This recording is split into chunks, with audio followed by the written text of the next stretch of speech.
Greetings and bienvenue, Midnight Crew. Thank you for returning to this broadcast.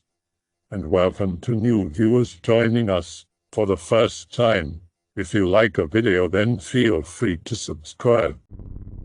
Back in 2012, Nevermore, as they became known to be called, came to X to tell strange tales that happen in their small town in Washington. I present to you Ghost Stories from a Small Country Town. X, longtime lurker and first-time poster on here. I've got some stories to share, if anyone wants to hear them. You see, I live in a town that's on the edge of both suburbia and the wilderness. Putting it simply, it's the last place you'll see a Starbucks before you would go up to the mountains for a weekend of camping. It also seems to be a fairly paranormal place. A lot of my friends have had to share their houses with odd things, some more or less pleasant than others. If anyone wants to listen, I'll tell of some of the things I've personally witnessed around my town, and answer questions as best I can. Alright, I'll let you guys choose which one to hear first, since there's a few of them. There's the little girl ghost who looks like the Ring and how my friend had to exorcise her from the house. The shadow man who stalks another friend's mother and how I cussed him out once for waking me up. The creature who played hide and seek with us once on Halloween. The handprint incident, or the tapping spirit. The handprint incident comes first. This happened at a friend of mine's house a couple years ago. It was the first time she'd thrown a big party, and she did it for Halloween. A couple of us ended up spending the night, because no one feels like driving home at 2 in the morning. We ended up all crashing in the living room, since the house was relatively small and only one floor. Now, the house is set up like this. The living room is directly to the right of the front door, and it has a lot of windows looking out onto the property, which has a giant pond out front, and is next to an empty field. Past the living room is the kitchen, dining room, and to your left you've got a classic creepy as hell hallway, complete with a mirror at the end.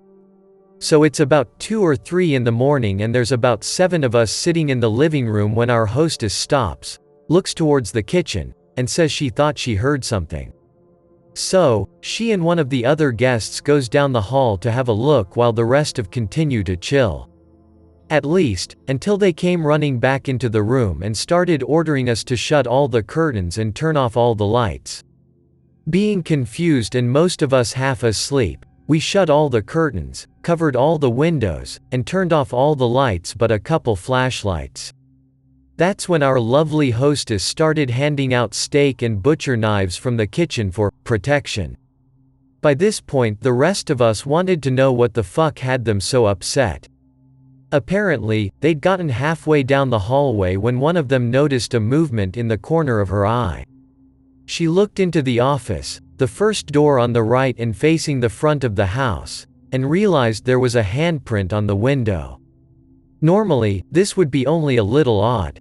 But the handprint was on the outside of the window, and brand new. So, someone had been outside the house to make it in the past 10 or 20 minutes. The other problem was that the window in question is about 6 feet off the ground. The handprint was towards the top, so whoever made it needed to have an arm reach of about 8 feet.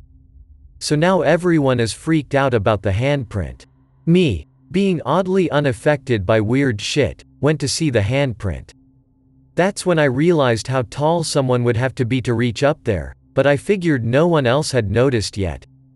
Besides, freaking out people with sharp knives in the dark probably wasn't the best idea. So instead I went back to see everyone else. They'd considered calling the cops, but at the time the house didn't have a working landline, and the cell reception was crap. So, I decided to calm everyone down and told them one of our friends had made the print when he left earlier that night. Since no one else had realized how high up the window was from outside, they believed me until the next morning. When everyone else went to sleep that night, I ended up staying up because I knew the truth and I figured somebody should be up in case there was a break-in. I had to use the bathroom at one point, and what I saw probably made the blood drain from my face. There was another handprint on the window in the bathroom. That window happens to be 7 feet off the ground. I later realized half the windows in the house had handprints like this, but to this day I think I'm the only one who discovered that. The next part to this story is the hide and seek game. This happened last October, around the same time. You see, that particular friend's house turned out to be creepy in a lot of ways. A lot of things happened there. And activity always increased when there were more people. She recently moved out of there, and this was the last party she threw. There was about a dozen guests this time, and someone had the bright idea to hand out glow sticks and for all of us to go play hide and seek in the dark. There's a barn, a swampy pond with a lot of trees around it, a front and back yard with all sorts of plants, and a shed on the property, so a lot of good hiding places. One of the guys actually climbed on top of the shed. So, for this story, I can only tell most of it secondhand.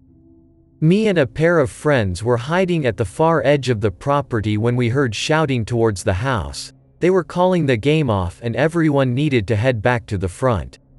We could kind of tell something was wrong, since the people shouting sounded freaked out.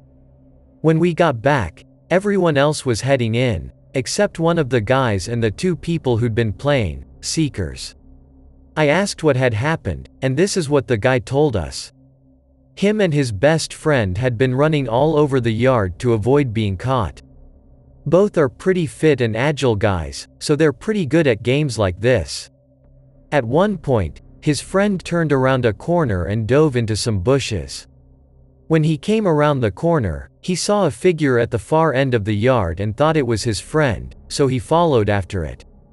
Now mind you, this is all happening in the pitch dark. Both guys had tossed their glow sticks to avoid being spotted. So, he's following what he assumed was his friend all over the yard, at least until they get to the gate at the front of the property. Then said figure looks like it gets on all fours. Now, this guy is pretty logical. He realized then it wasn't his friend, and that it's now walking on all fours, instead of 2 feet like he thought it was earlier. At the same time, it's dark out and he doesn't scare easily. So, he thought it might be our hostess giant black lab. And now said lab is walking down the road. So, the guy follows after it, trying to call the dog back.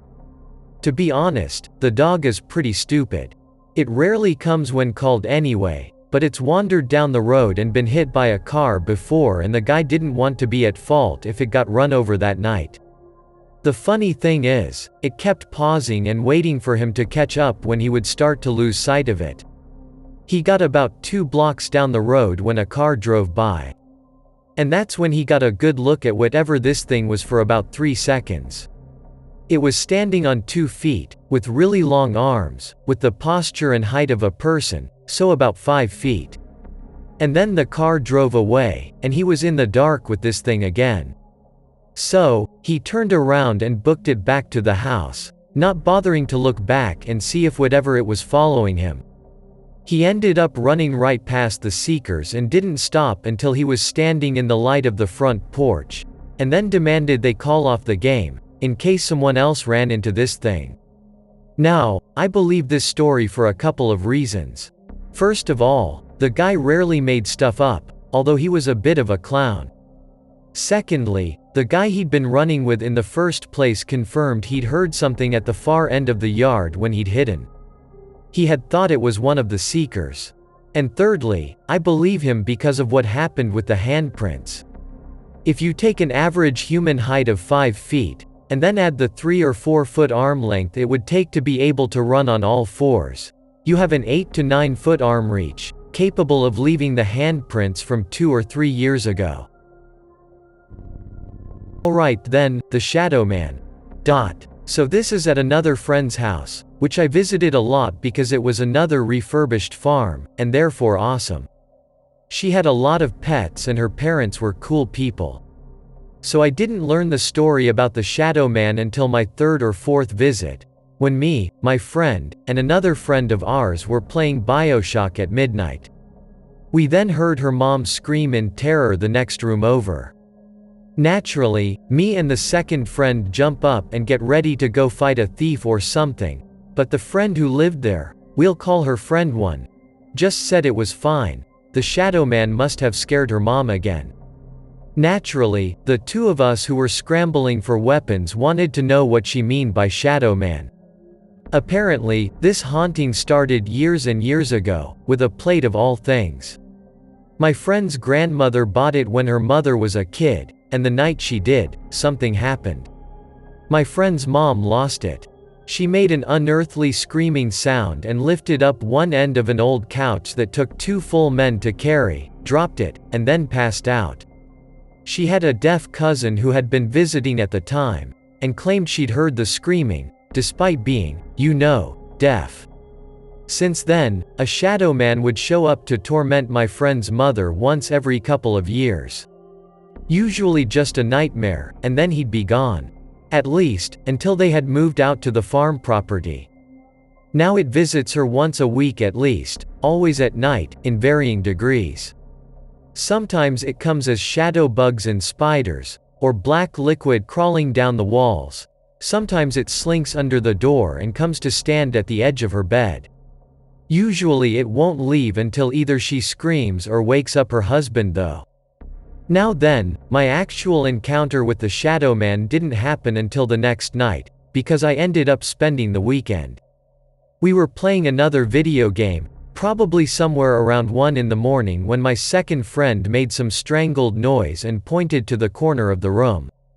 Sure enough, we saw a shadow move across the wall from that corner to the door, under the door, and into the hallway. About 5 minutes later we heard my first friend's mother scream. So the shadow man had been watching us play video games for who knew how long. Well, our second friend, being very religious, this happens to be the one who exorcises the ghost girl in another story, insists we let her say a protective prayer while we all hold hands. The shadow man didn't seem to think too highly of this, because the light in the room began to flicker and the moving shadow soon returned to our room. Now, the first friend is actually pretty easily scared, so she started panicking right away, and the one saying the prayer started to freak out when the shadow moved along the wall towards us. Luckily, it left after she'd finished her prayer. For the time being at least. We went to bed not long after that.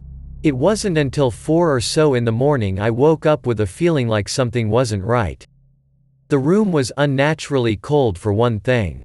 Now, I ended up sleeping on the floor, which is normally fine. But I realized about 3 inches from my face was the tip of something pitch black. So, I looked up and found a pitch black figure with no real form to it standing above me. Because the room was darkly colored and this thing was literally a black mass, I'll never be quite sure if it had been watching me, or my friend sleeping on the bed. But I do know that the top of it, probably its head, moved when I looked up at it.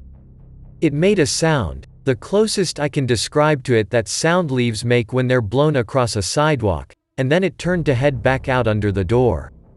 Now this is where I mention I'm really not affected by weird stuff again. Because despite the fact that this creature had been standing over me, instead of pissing myself in fear, I told it if I found it in here again when I was visiting, I was going to kick its ass with holy water. Because that's the kind of stupidity I spew to spirits at 4 in the morning, apparently. I know it looked at me that time. Then it made another noise and faded. I haven't seen the shadow man since, although I've heard him a couple of times.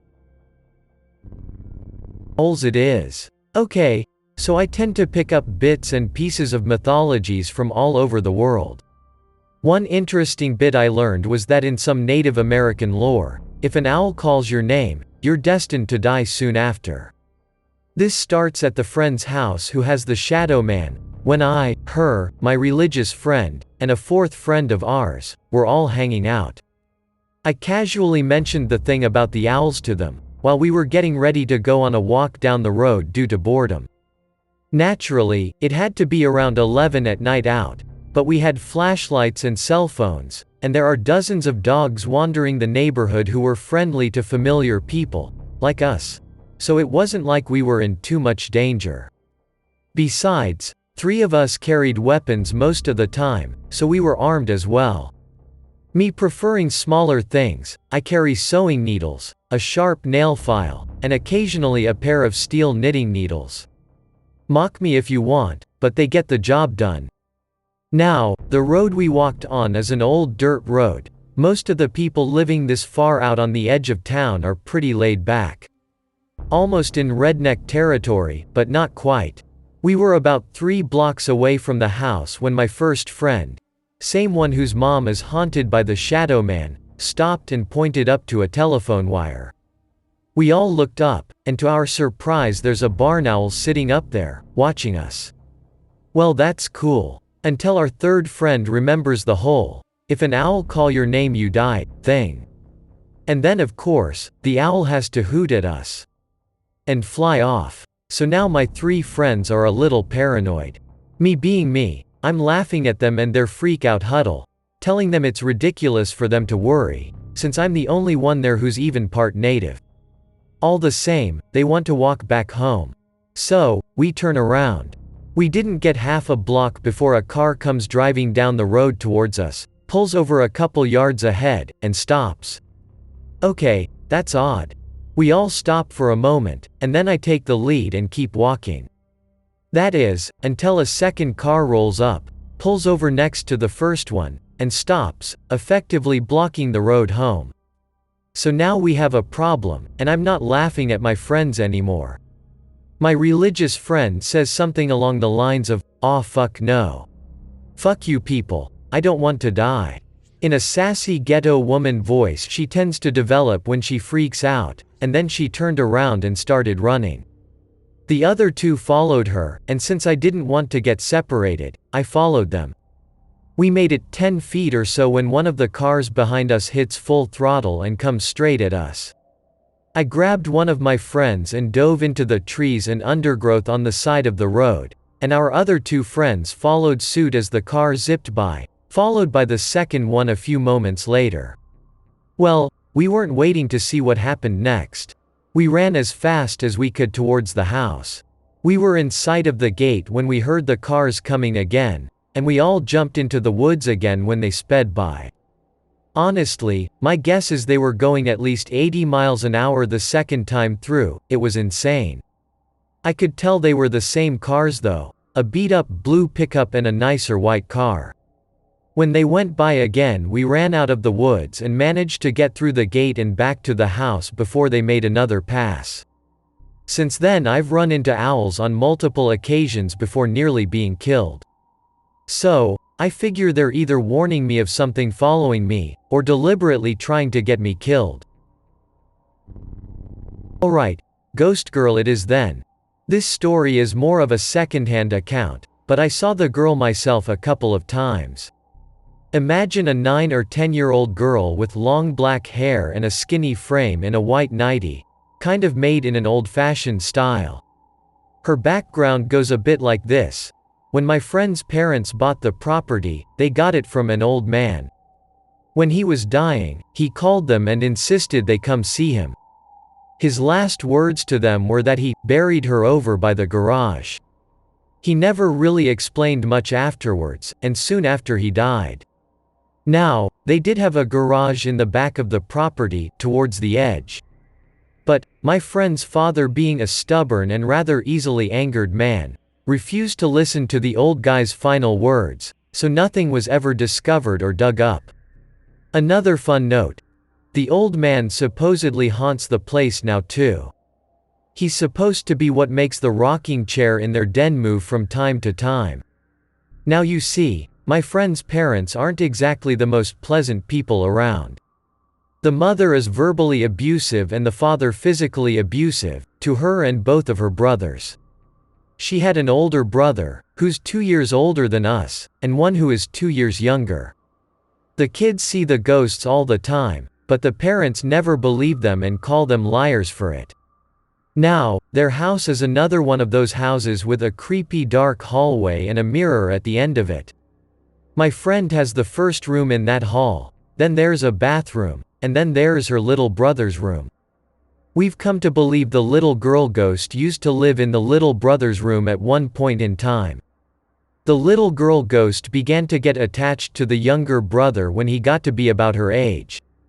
Or at least, the age she was when she died. She started talking to him, watching him sleep, and following him around the house at night. Naturally, it scared the fuck out of the kid, but it wasn't like his parents believed him, and when he tried to sleep out in the living room or with his siblings, he'd get yelled at for it in the morning. So, he was stuck in his room, every night, with the ghost girl. Eventually he came to like her though. She was creepy, yeah, but at least she didn't get angry with him like his parents. On the contrary, when he was the target of one of his parents' fury, odd things tended to happen in the house and distract them, so the kid could get away. So, for a while, she was creepy, but good to him at least. She wasn't so kind to my friend or the older brother, however.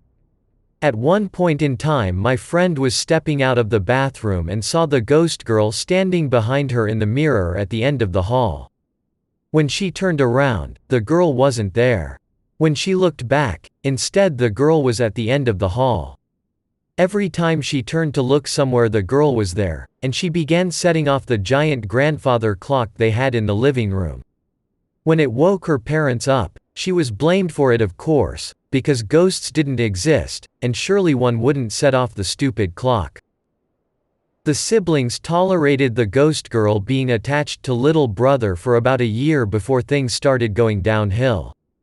It seems she didn't want the little brother to grow older than her, and the idea of it made her more problematic than usual. She began openly scaring all three siblings and giving my friend nightmares. Slowly, the younger sibling began to lose weight and turned to self-harm, because between his parents not believing him and the ghost girl messing with his mind every night, an 11-year-old kid starts to get some pretty dark ideas. My friend began to fear the ghost girl was possessing him, and she was worried the girl might actually get her little brother to off himself. So, she decided to have an exorcism. Now her parents were both religious people as well, but there was no way she was going to get them to have the house blessed for ghosts that didn't exist. So, she learned how to make holy water and holy salt, had it all blessed by her priest, grabbed a Bible, and went to paranormal war. She ended up trading rooms with her brother for the night and calling the ghost girl out. The girl showed up at the edge of her younger brother's bed, clearly pissed off. You see, my friend had fortified her room with a bunch of holy objects to keep the girl and anything else out of her room months before, so the ghost girl couldn't get to the little brother right then. Instead, she was stuck contending with my friend. My friend started by making a line of holy salt at the door frame of her younger brother's room, and on the windowsills, trapping the ghost in the room with her. Then she started reading verses from the Bible. Now here's where the account of this story gets a little fuzzy. My friend had a couple blackouts throughout this entire incident, so she's not entirely sure how everything happened herself. By the end of it though, she watched the ghost girl pretty much dissolve into the air, crying and glaring at my friend. My friend walked out of that room with 3-pronged claw marks on her body in 4 places, but otherwise unharmed. Since then, the ghost girl hasn't returned, and although the little brother is still a darker kind of kid, he's not particularly to self-ending anymore. Alrighty. The tapping ghost isn't all too scary. Actually, I've got a sneaking suspicion whatever it was sent after me by either the stupid owls again, or the shadow man, since it started following me the same night as the owl incident, and the friend's house with the shadow man. It started with something tapping on the wall outside the house 3 times at the friend's house. We shrugged it off after a while, and nothing more happened. But the next night I was at my dad's house. Parents are divorced. This was a while ago, etc. When I heard something tapping 3 times on the wall directly behind me. Which would mean whatever was tapping was outside and on the roof of my 2-story house. So I did what I usually do when confronted with something creepy. I told it could chill outside if it wanted, as long as it didn't mess with my internet connection. I heard 2 more taps, and then nothing more for the night. The next night, around the same time, I heard the familiar 3 taps coming from my bathroom door. I had kind of expected it, so I told it not to fap in there and not to mess with the internet, and we were still cool. I was at my mom's house the next night, which is actually way out in the woods. Remember when I said this town is on the edge of suburbia and the wilderness? My mom's house would be about as far into the nature part as possible. You lose cell phone service completely 25 minutes from her house. Apparently that was too far away for the tapping spirit, because nothing happened for the entire week I was there. And then I went back to my dad's house. And it started again. The tapping thing continued the night I got back to my father's house. I asked it if it had been too lazy to follow me before or if it just liked my dad's house better, to which it tapped twice. The thing tapped like this every night for a week or so more, following me to 2 other friends' houses in the process. One night it just didn't tap. And it never came back, which almost made me sad, since I'd come to expect it after all that time. It would tap everywhere too, as long as it was outside the room. On a wall, at a window, on a door. Once it was on the ceiling above me. Sounds like you almost fetched yourself a useful companion. Anyway, more Shadow Man stories if possible, and toss in an owl story for good measure. Indeed. Alright. As for the Shadow Man, he really didn't have much of a form to him the couple times I actually saw him. More like a general blob that took the shape of a human. Or, humans. It looked like it was shifting through a lot of human shapes rapidly, thus making itself appear more blob-like than anything. As far as I know, he was like the ultimate troll, really. He just loved to torment my friend's mother, and when I told him I would kick his ass, he decided to avoid me. Although maybe he was trying to sick the tapping ghost on me? I don't know. Alrighty, owl stories. Let's see, the next one I can remember is the barred owl. This happened at the house from my first story, the one with the handprint incident. Surprisingly, not a lot happened on that visit, but then again that's when the tapping spirit was following me. It tapped, scared the crap out of my friends. I told it good job for scaring them because it was funny as hell, and that was it. It just occurred to me it might have been protecting us from the other things in that house that night.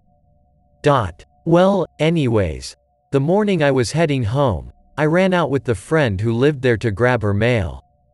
We were about halfway up the driveway when I spotted something perched on one of the fence posts. As we got closer, I realized what it was. In the daylight, at 3 in the afternoon, this giant barred owl was just chilling out on the fence post, 5 feet away, watching us. Naturally, the friend spots the owl and freaks out, being one of the 3 who almost got hit by a car 6 months earlier when I talked about them in the first place. She ran back to the house to get our other friends who had been hanging out, while me and this owl just had our little stare down. I talked to him a bit, but I don't remember exactly what I said. Generic stuff, I think. I kept calling him buddy, but I do that for a lot of animals when I run into them. The owl flew off after about 15 minutes of us staring at him. He tried to take a shit on one of my friends, which I found hilarious. It wasn't until when I was driving home that the whole owl trying to kill me part happened. I was pulling out of a Safeway, grocery store, parking lot when a car came out of nowhere and almost hit me. If I hadn't swerved in time, it would have smashed straight through my car, starting with me. Let's see, yes, the owl that tried to kill me in my sleep. Last owl story I can remember for now though. I'll try to remember tomorrow because I know there's a handful. So I ended up having a dream about walking through a city, where ravens and crows were everywhere. At one point, I felt compelled to climb up to the top of a skyscraper, and I stood on the edge of it, thinking that this must be what it feels like to be a bird, all the time. And then I hear an owl hoot behind me, and something shoves me off the edge. I woke up after hitting the pavement, only to find I'd managed to wrap a sheet around my neck and had been close to choking myself in my sleep. I still blame the owl for it. Alright, the drowning child one next I suppose. This was from quite a while ago, when I was 8 or 9. My mom and I were visiting my uncle, also lives in the woods, by a large river. They were both up and making coffee, while I slept on the couch in the living room. When I woke up, my mom asked me if I had had any nightmares or something of the sort. In fact, I hadn't dreamed at all that night, and I told her so. Apparently, I'd sat bolt upright, my eyes wide open, and started telling them I was drowning, that I couldn't breathe, etc. My mom had finally managed to calm me down and convince me I was fine, at which point I closed my eyes and fell back, seemingly sleeping again. About a week later I came across a paper at the local coffee shop, and there was an article about an 8-year-old boy drowning in the river that went by my uncle's house. Fun fact about that river, it's got a Native American legend behind it. Once, 3 white men saw a Native woman wishing by the river with her infant child on her back.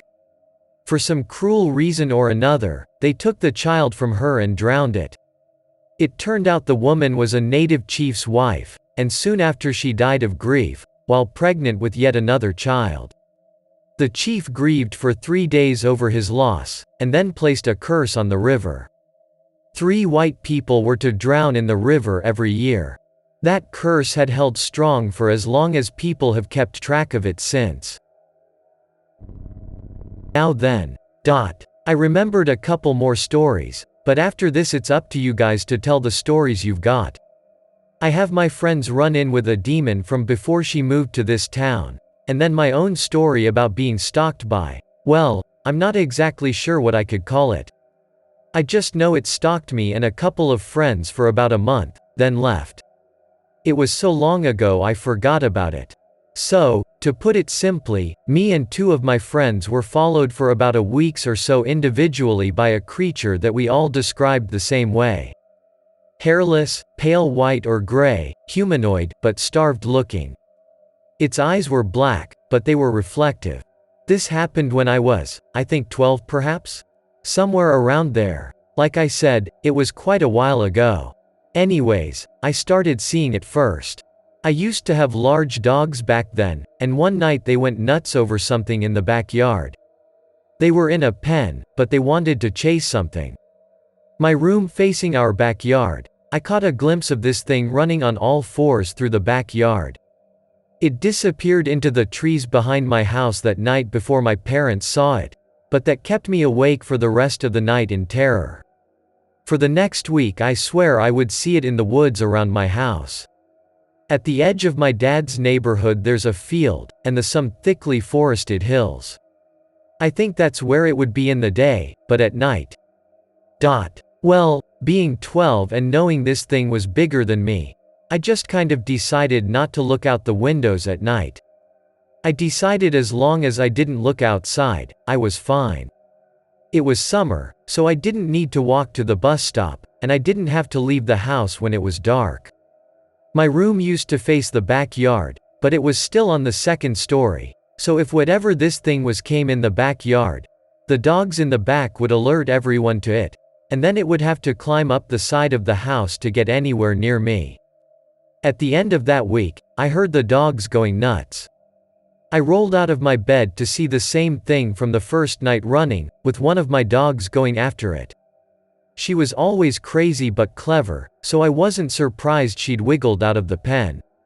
She chased whatever the thing was out of the yard that night, and it didn't come back. I told my parents she had chases a coyote out of the yard the next morning, because who was going to believe the 12-year-old saying a demon monster thing had been casing the house for the past week, and the dog scared it off? I figured that would be the end of this thing. Surprisingly, I might have been wrong. One of my neighbors, a kid who was about a year younger than me, started trying to tell the rest of us that he'd seen something about a week later in his backyard. No one believed him but me, of course. One of his cats went missing 2 days later. The demon story is one from a friend, so once again, I can't confirm its credibility, never witnessing anything from it myself. Now, I've known this friend for over half my life, and she's always been just a little odd. However, I suppose being attacked by a demon and going into a coma for a month at the ripe age of 6 will do that to you. This is the story as she told it to me a couple years ago, when we were actually discussing the handprint incident I talked about last night.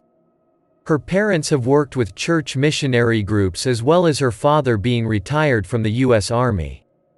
At one point in time they were shipped down to Mexico to work in a small town recently hit by a natural disaster, helping to build a new church and some houses and such.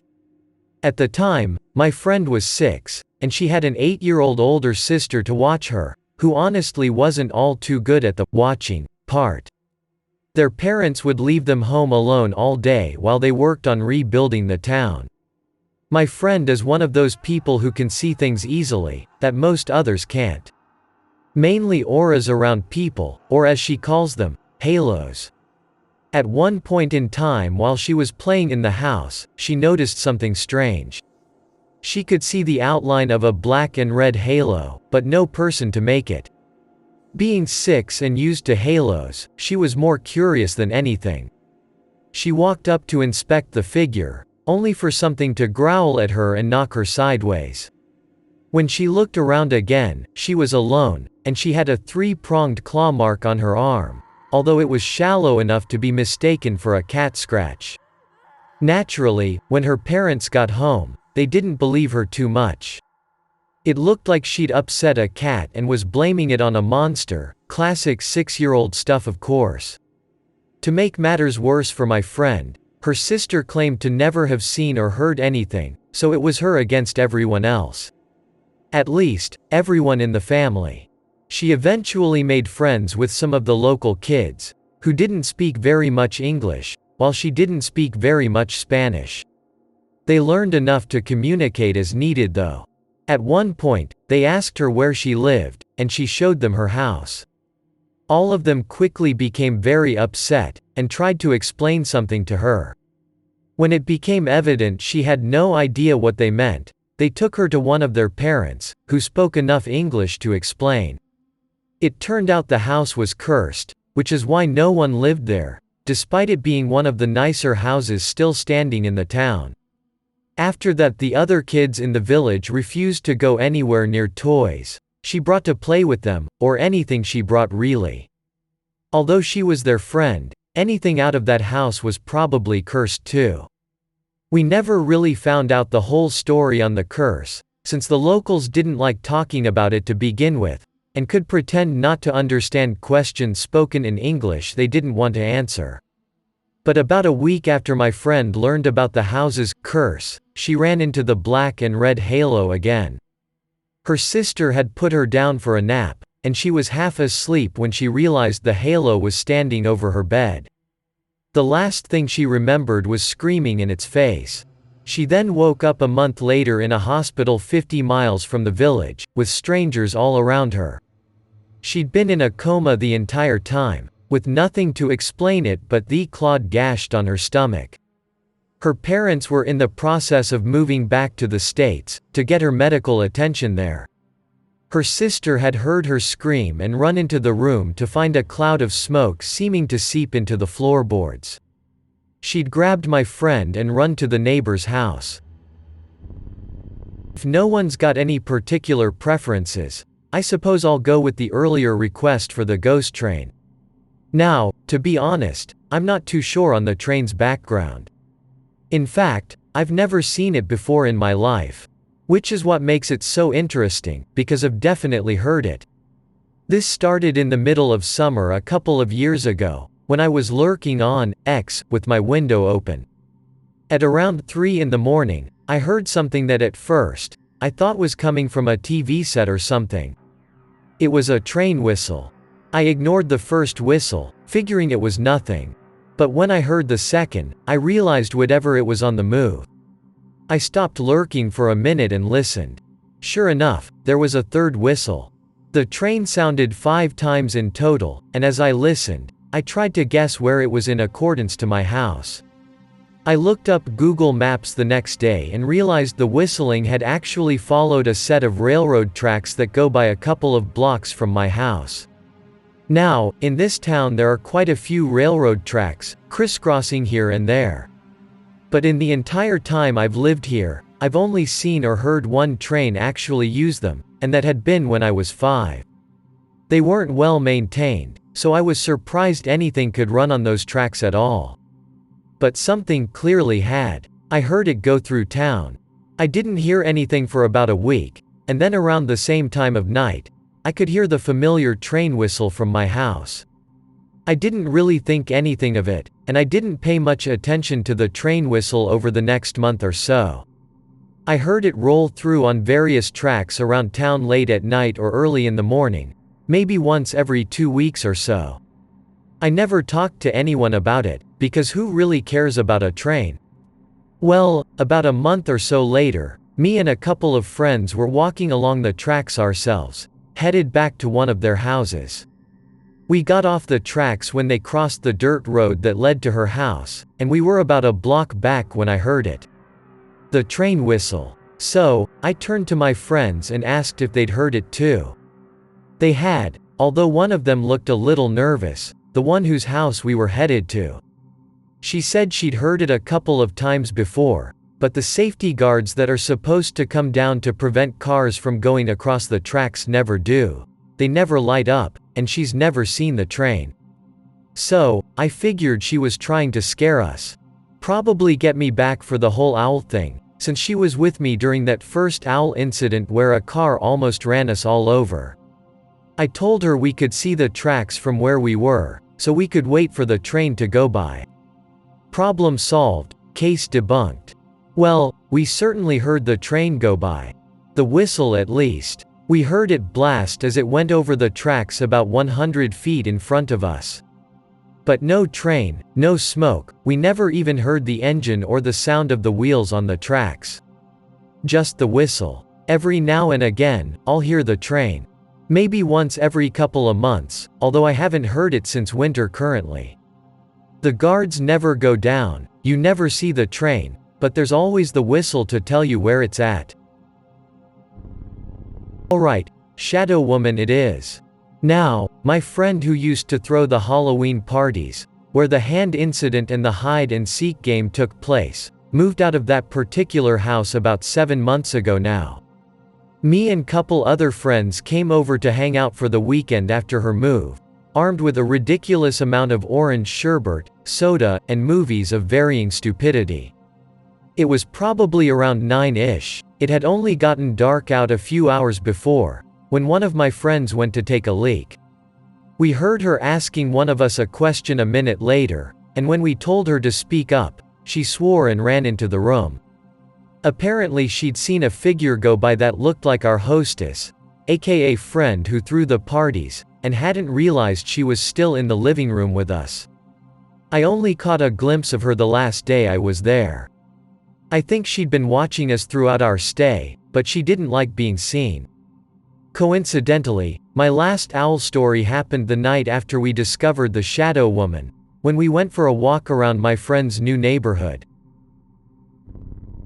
The swamp and the half-built mansion, less paranormal and more eerie, alright.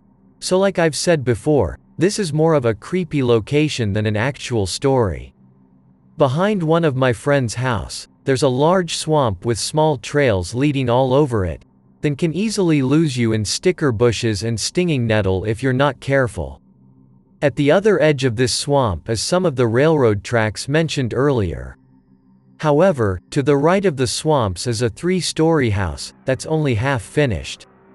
It's been that way for as long as I know of, although it's still in pretty good condition. There's even a secret playroom the guy having it built was making for his grandchildren, although the stairs to it were never finished, so you have to climb to get into it. There's also a crawl space beneath it that can fit a couple of people in need of a hiding space, although it's not a good place for those who are uncomfortable in tight spaces. On the occasion, the homeless or drunken teens will spend a couple nights in there, but never any longer than a week before moving on. The man paying for the place's construction died halfway through, and no one's bought the property since, so it still stands. Surprisingly, no one's tagged the place or left any lasting damage in it. It never changes much, no matter who visits it. So, the final owl story first. This took place the day after I met the shadow woman, around sunset, with me and my friends opting to go for a walk. Because that's an excellent idea when it's getting dark out, as shown by the first time the owls started popping up. But this place is a lot more populated than my other friend's road. It's an actual road, with asphalt for one thing. And there's 2 or 3 neighborhoods on either side of where we were walking, so it's well populated. Still, when I heard the owl about a block into our walk, I should have turned around and noped back to the safety of a house. Unfortunately, since my friends didn't hear it, and none of us saw it, they assumed I was trying to screw with them, and continued the walk. Me not wanting to leave and have them get killed for being stubborn, decided to follow after them. Of course, as soon as the sun set, a car started driving down the road towards us. Of course, you know by now my track record involving owls and strange cars. You might be able to guess what happened next. The car was a white, smaller-sized 4-seater, nothing fancy, nothing particularly memorable about it. It pulled over about 30 feet down the road, just past the entrance to a little neighborhood, and stopped. Well, the friends I was with happened to be the same ones I was with the first owl incident, and they all looked at me, and then they did something stupid. Instead of running back towards the house, they ran towards the entrance to a little cul-de-sac lined with about a dozen houses, and we ended up hiding there until the car drove by.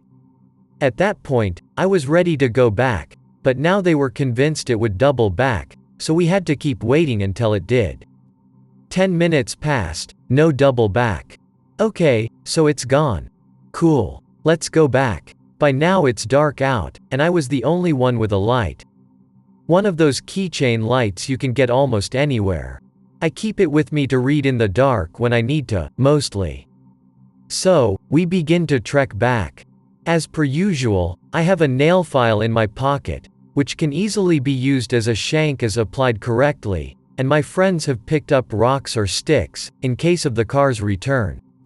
We were literally 100 feet, maybe 150 away from the house.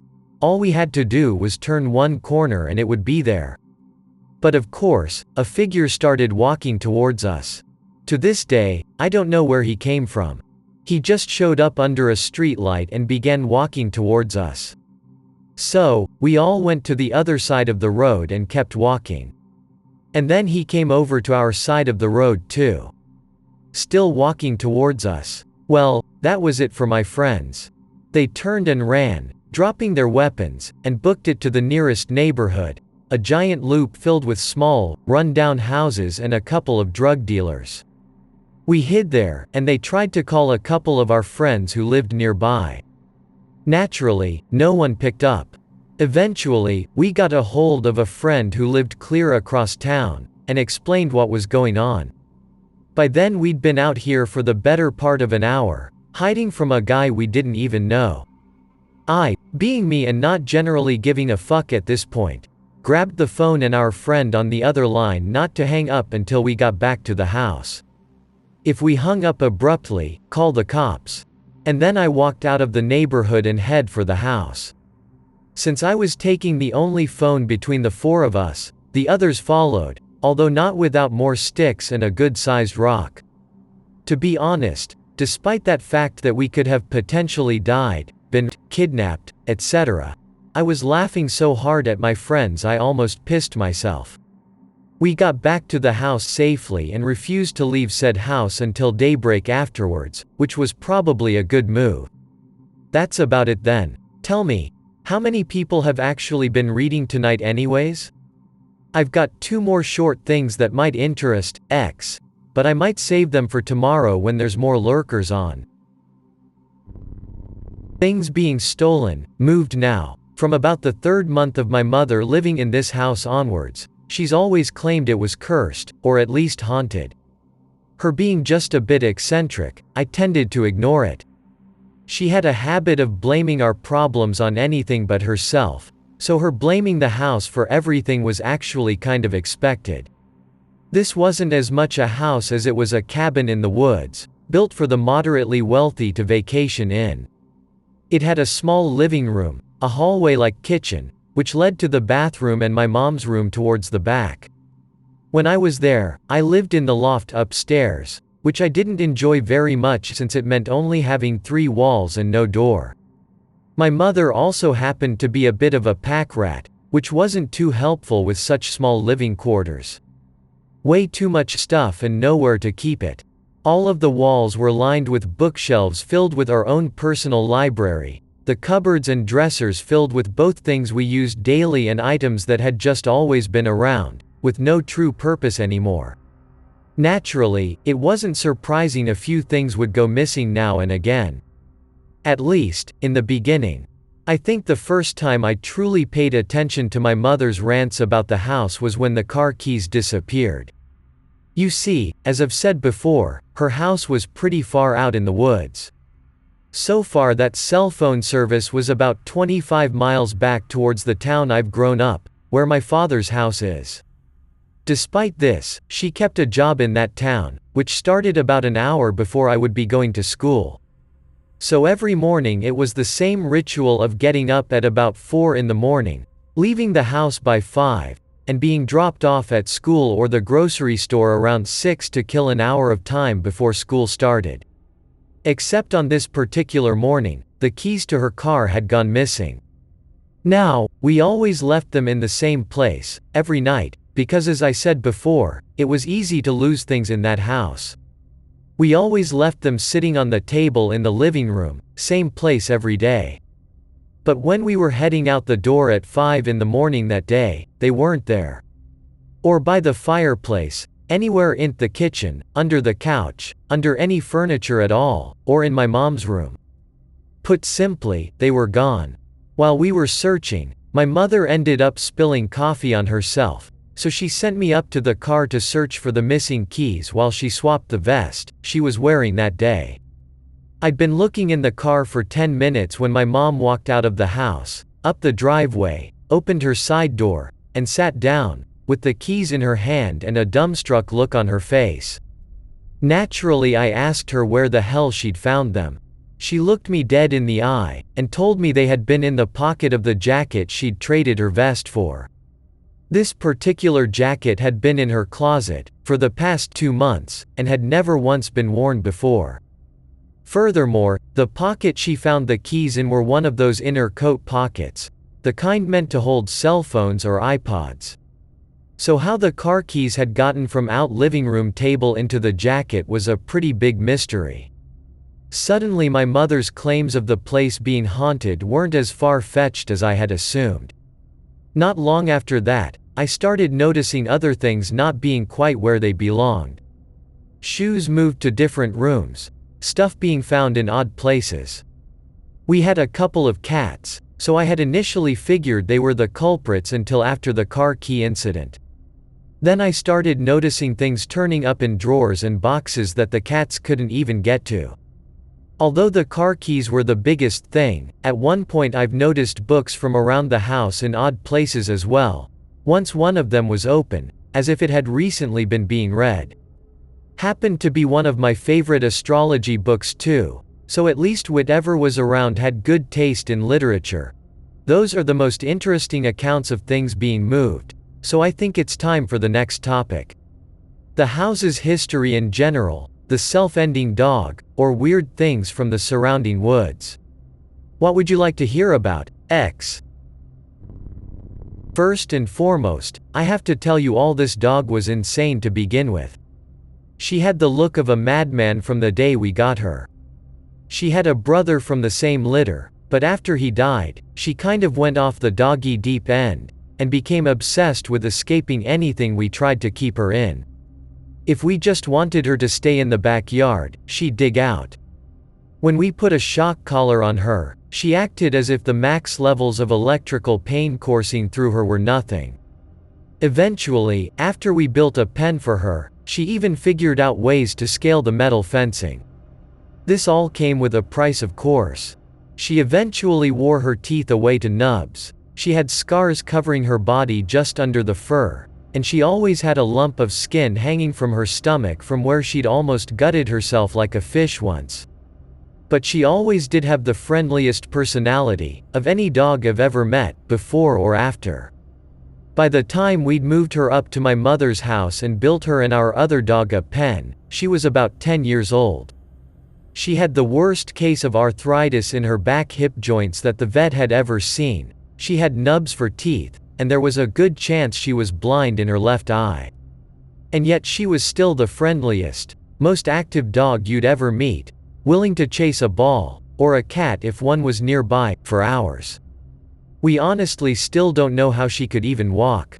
Now, within about a week of living with us, she broke the door to the pen 4 times. Unfortunately for us, we had one house of neighbors, the only one you could actually see from out property, and despite the fact that their house really was just a vacation cabin for them, they felt the need to throw a fit about our dog. So, we had to keep her on a chain, even in the pen. We kept this chain pretty lengthy, about 20 feet of chain, give or take, and we had to keep her on a metal choke collar as well. We had tried rope and regular collars before, and every time this crazed dog either chewed through the rope or found a way to get her head out of the collar. So, nothing else would do. Eventually she settled down and just stayed in the pen like a well-behaved, elderly, probably senile dog. We fed her and took her for a walk when we got home every night, or at least, I would walk her when I was there, and everything went well. Now, the other thing to this story is that it's partially X-related. If any of you were lurking here around last October, you might remember a thread about a week before Halloween where an Anon posted 2 sigils, one as a trick, the other a treat. Well, I had actually come across those 2 sigils before, during the time my current story was taking place. I don't remember which one I was using, or even where I'd found it. My guess is X, but I was following roughly the same ritual. Every morning you were to draw the sigil somewhere in your person, and something happened. For me, it was extremely good luck for a solid week. I would be very tired in the afternoons, but it was worth it to find a $20 bill on the ground twice in a single week. And then suddenly, one day the luck just stopped. Nothing bad happened, it just stopped being above average. And then everything in my life went to hell for roughly 24 hours, starting with me and my mother coming home to find our dog had hung itself.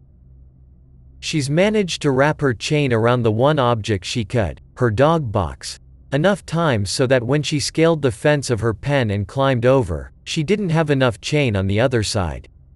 Well, not exactly. She had enough so that if she stood on her hind legs, she wasn't completely choking herself, but anything less and she would choke. Now remember, this dog still shouldn't have been able to walk, medically speaking. So, she managed to stand there God knows how long, half hanging herself, with no one around to help her, until eventually she just gave in. She was still warm when we got home. My mother almost though she was still alive. Even dead, she still looked crazy, with her eyes open and everything. Her best friend, the other dog in the pen, being kind of a slow animal, couldn't understand why his friend wasn't getting up, or why my mother was screaming, or why I was crying. Eventually I got my mom to leave the dog's corpse and go in the house so I could deal with it.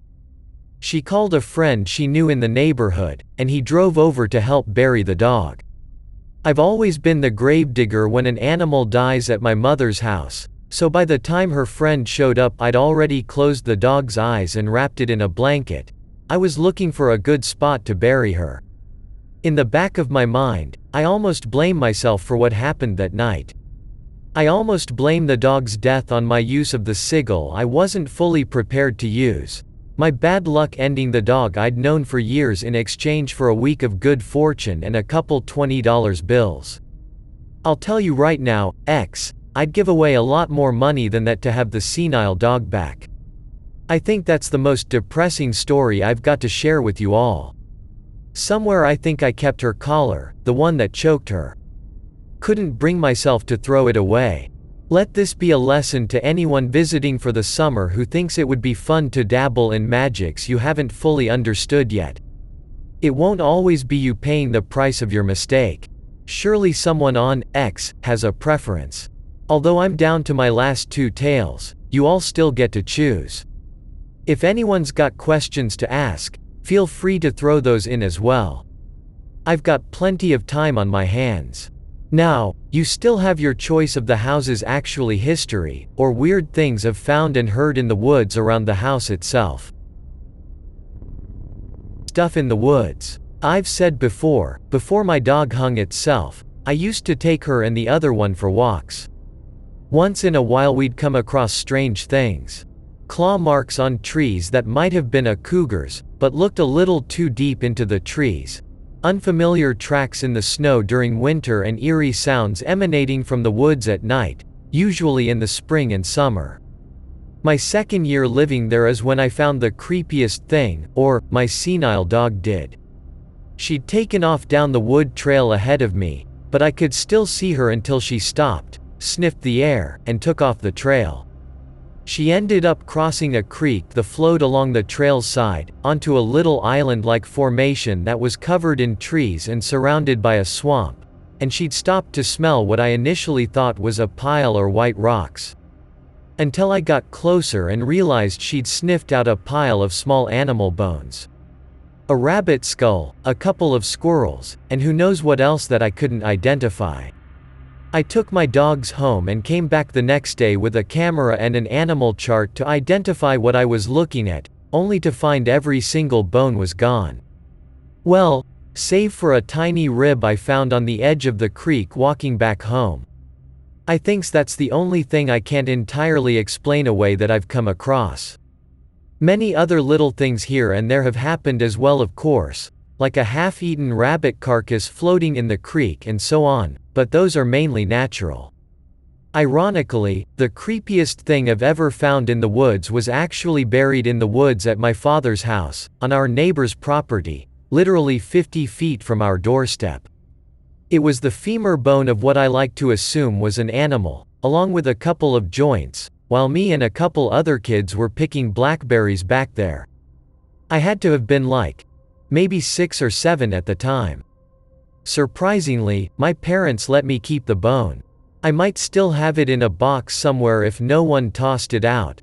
The thing was about the size of my own femur bone at the time I found it, not that that occurred to me until years later. Alright, X, it seems we've come down the history of the house my mother once lived in and its original owner, the old guy who built it. After that, if X has some questions about the stories I've told or the creatures involved, feel free to ask and I'll answer as best as I can recall. So, the man we bought that house from was the second guy to own it, and a bit of a squeeze at that. Not that we realized that until after we'd bought it, and found he'd left quite a few things unfinished in remodeling the place. It wasn't until 3 years of living in that house that I happened to meet the original owner's widowed and elderly wife. She was tacking up "for sale" signs on some of the trees across the street, and not knowing her, I asked if she needed any help with it, since she was elderly and I'm a bit obsessive-compulsive about helping people when I can. She thanked me for the help and mentioned that her and her husband used to own all of the land surrounding my little cul-de-sac, including the property I lived on. She then pointed to my mother's house and said her husband had originally been the one building it. I explained to her that the same house was now my mother's, to which she replied her husband had almost finished building it when he died. Naturally, any excitement I'd had about our conversation kind of died right there. She went on to tell me her husband had fallen off the roof while working to properly install the chimney, and that he'd cracked his skull open. They hadn't installed a landline yet when it happened, so his wife had desperately tried to drive him into the nearest town with at least a fire station in it, and a phone, but he died before they arrived. I finished helping her with the signs and she left soon after, leaving me with the knowledge that a man died while building our house. And this, my dear X, would be where my tales end. I've got nothing more to tell that would be noteworthy to you all, although I know where to come to if I remember or find anything else particularly eerie. In the meantime, I'm honored to have kept you entertained for the past couple of nights. I hope that you enjoyed tonight's broadcast. If you enjoyed tonight's story, then please subscribe to the channel as more Greentext will appear daily. A new broadcast will appear when the clock strikes midnight Central Time.